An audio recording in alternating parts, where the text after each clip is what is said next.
नमस्ते एवरीवन, मेरा नाम नीलम है और मैं अभी करेंटली एज आरआरबी पीओ और आरआरबी ऑफिस असिस्टेंट सेलेक्ट हुई हूँ।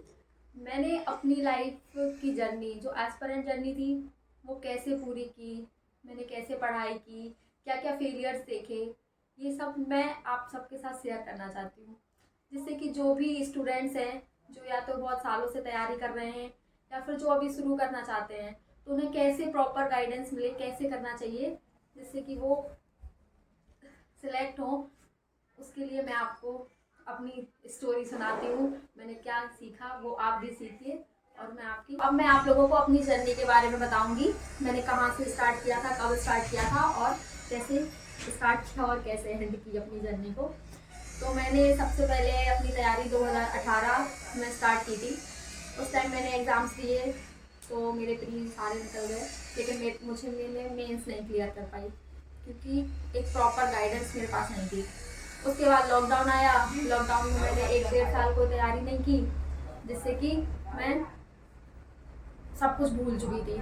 फिर आया 2021 में मैंने फॉर्म भरे, एग्ज़ाम दिया, लेकिन वही प्री तो निकले, मेंस नहीं निकले क्योंकि तब तक मैं सब कुछ भूल गई थी। मेरे को कैसे क्या करना, पूरे बेसिक सब साफ हो गए थे। फिर 2023 में मैंने बहुत सारे यूट्यूब वीडियोस देखे, कहाँ से पढ़ूँ, कैसे पढ़ूँ, फ्री मटेरियल, बस यही देखा। तो मैंने मेंस दिए लेकिन कुछ मार्क्स से रह गई। और फिर 2023 में जब मैं कुछ मार्क्स से रह गई तो मुझे लगा कि हाँ, अब मुझे आगे ज़रूर करना है, क्योंकि अगर मैंने अभी अपना 70-80% दिया होगा, मैं थोड़ा और दूँगी तो मैं फाइनल सिलेक्शन ले सकती हूँ। और 2023 के टाइम 22 के IBPS PO मेंस के एग्ज़ाम के 4-5 दिन पहले मुझे एक टीचर मिले जिनका पढ़ाना मुझे बहुत अच्छा लगा। तो मैंने सोचा कि अब 2023 की पूरी जर्नी मैं इन्हीं सर के साथ में अपनी पूरी करूँगी। और जब 2023 के जनवरी से ही उनके बैचेस या जो भी क्लासेस स्टार्ट हुई, मैंने सारी क्लासेस उनकी की। और 2023 में वो क्लासेस के साथ साथ मुझे सारे सब्जेक्ट्स की गाइडेंस मिली, प्रॉपर गाइडेंस से और प्रॉपर एक स्टडी मटेरियल से मैंने पढ़ाई करी। मैंने अपने 8 महीने पूरे डेडिकेटेड एक बैंक एग्ज़ाम की प्रिपरेशन में दिए और मैं आज एज RRB PO सिलेक्ट हो गई। और मैंने जो 2023 में पढ़ाई करी तो ऐसा नहीं था मैं सिर्फ पढ़ती गई, मेरे साथ बहुत सारी दिक्कतें भी हुई। मैं बीमार हुई, मुझे सर्वाइकल हो गया था। मैंने मतलब क्लासेस लेटे लेटे मैं क्लासेस देखती थी। मैं बस फ़ोन में लाइव क्लासेस या भी जो भी था उसको ऑन कर लिया और मैं लेट के बस क्लासेस देख रही हूँ, क्योंकि मैं सॉल्व कर नहीं कर सकती थी, बैठ के नहीं पढ़ पाती थी। तो मेरे 15 से 20 दिन मैंने बहुत बहुत ज़्यादा ऐसे दिक्कत में आके भी पढ़ाई करी, लेकिन मैंने पढ़ाई नहीं छोड़ी थी। मैं आपको अपनी कुछ मिस्टेक्स बताऊंगी, क्योंकि भाई गलतियां तो सबसे होती हैं, तो मैंने भी करी थी। जो मेरी मतलब प्रिपरेशन के दौरान जो गलतियां रही, जैसे कि यूजुअली क्या होता, सारे एस्पिरेंट या सारे स्टूडेंट यही करते, फॉर्म आया, जब फॉर्म आया हमने फॉर्म फिल किया और हमने पढ़ाई स्टार्ट कर दी। तो 2023 के पहले तक तो मैं ऐसे ही करती थी कि फॉर्म आए, फिल किए, पढ़ाई स्टार्ट करी, तो प्री तो निकल गए लेकिन मेंस में फाइनल नहीं सिलेक्शन हुआ। तो ये बिल्कुल भी नहीं करना, ये मैंने बहुत अपनी गलती से बहुत बड़ी सीख ली थी। दूसरा है कि प्रॉपर गाइडेंस, आपको गाइडेंस नहीं मिलती, आप फ्री मटेरियल के पीछे भागते हो जो कि आपके सिर्फ साल बर्बाद करता है। या तो आप 2-3 सब्जेक्ट में बहुत अच्छे पहले से ही हो, बस आपको चाहिए है कि पूछते क्या है एग्जाम में, तो आप फ्री मटेरियल के पीछे जाओ, वरना आपको कोई ज़रूरत नहीं। आप पेड लो, एक बार आप कितना भी पैसा खर्च करो, उसके बाद आपको 1 साल बाद 60,000-70,000 सैलरी मिलेगी, क्या बुरा है। क्या चीज़ें हैं जिनको आपको ध्यान में रख के अपना सिलेक्शन लेना है। आपको कोई गलती नहीं करनी, गलतियाँ होंगी, छोटी मोटी होंगी, लेकिन आपको डेडिकेटेड होना है। वो क्या चीज़ें हैं, उसके लिए आपको सबसे पहले बिल्कुल से दृढ़ निश्चय लेना पड़ेगा कि हाँ मुझे करना है। मैंने अगर स्टार्ट किया है तो मैं पढ़ूंगा या पढ़ूंगी। बीच में कोई भी प्रॉब्लम्स आए, कुछ भी आए, कुछ दिन के लिए आएंगी, लेकिन आपको आपकी पढ़ाई को साइडलाइन नहीं करना है। दूसरा है कंसिस्टेंसी।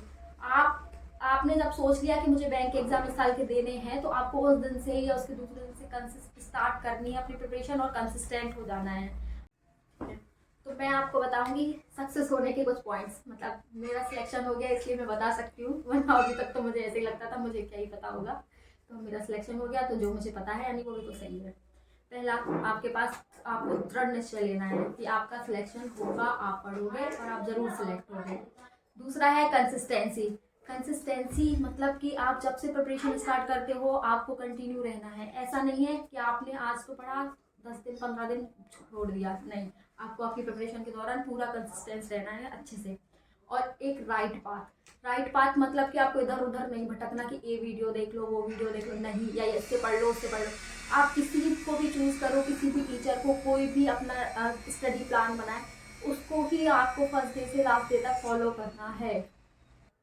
हाँ, और है कि जब भी आप अपने कोई भी सब्जेक्ट्स पढ़ें, आप अपनी प्रिपरेशन स्टार्ट करें, आपको सबसे पहले उस सब्जेक्ट का बेसिक नॉलेज फाउंडेशन क्लियर करना है।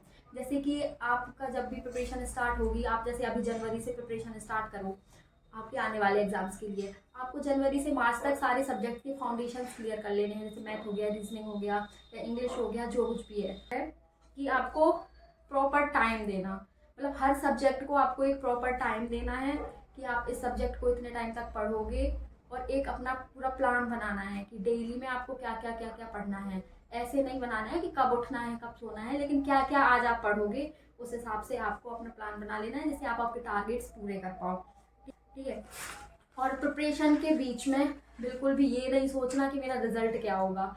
आपको बस पढ़ते जाना है, मॉक लगाइए, मॉक से एनालिसिस करिए और बस फाइनल डे पे आपका रिजल्ट देखिए। क्योंकि अगर रिजल्ट की टेंशन लेके बैठोगे तो आपका पढ़ने में मन नहीं लगेगा, जो आपका टाइम वेस्ट कराएगा। और इसी बात है, तो आपको सिर्फ पढ़ाई के ऊपर फोकस करना है। अब ऐसा होता है कि लाइफ में बहुत सारे दिक्कतें आती हैं जब आप एज ए स्टूडेंट होते हो। तो जब आपका सिलेक्शन नहीं होता है तो बहुत सारे लोग आपको ताने सुनाते हैं, या फिर बहुत सारे लोग आपको डांटते हैं, या फिर बहुत सारे लोग कहते हैं कि अरे आपको तो कुछ आता ही नहीं है, एक एग्ज़ाम नहीं निकल रहा, कैसे आगे सिलेक्शन होगा। तो इस सब से बचने के लिए बस ये है कि आपको मोटिवेटेड रहना है। और ये मोटिवेशन आपको कहाँ से मिलेगा? पहला तो खुद से ही आपको मोटिवेट होना पड़ेगा कि आपने स्टार्ट ही क्यों किया था।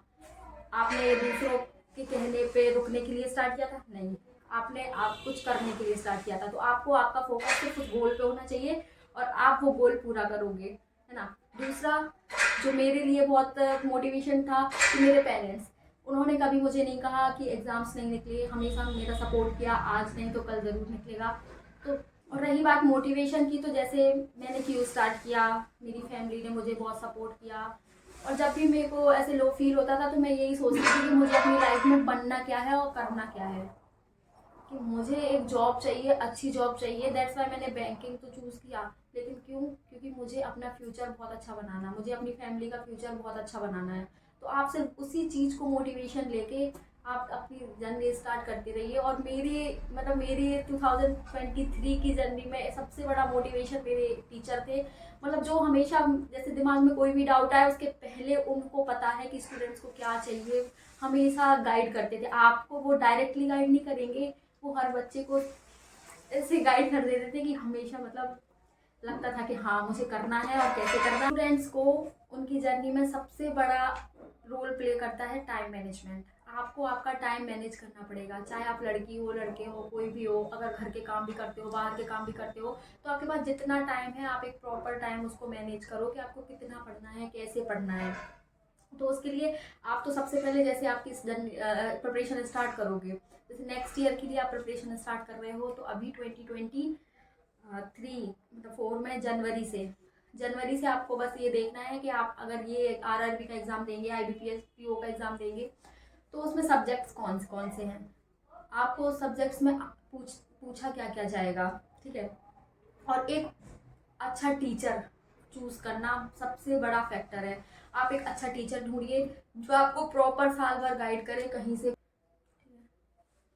टाइम मैनेजमेंट का बस अभी तो मैं यही कहूँगी कि आप लोग प्रॉपर मतलब टाइम को मैनेज करके रखिए। क्योंकि जैसे मैं क्या करती थी, मैं 10 से 12 घंटे कम से कम पढ़ती थी, उसके बाद 15 भी हो जाएं तो वो मैं कह नहीं सकती। जैसे आप अगर घर पे नहीं पढ़ाई कर पा रहे हो, आप लाइब्रेरी जाके पढ़िए। अगर आप 10 या 12 घंटे के लिए लाइब्रेरी जाते हो तो आपका तो वहीं सारा दिन निकल जाएगा और वहीं पढ़ लोगे, तो ये सबसे अच्छी बात है। और जो नहीं पढ़ पाते वो घर पे पढ़िए।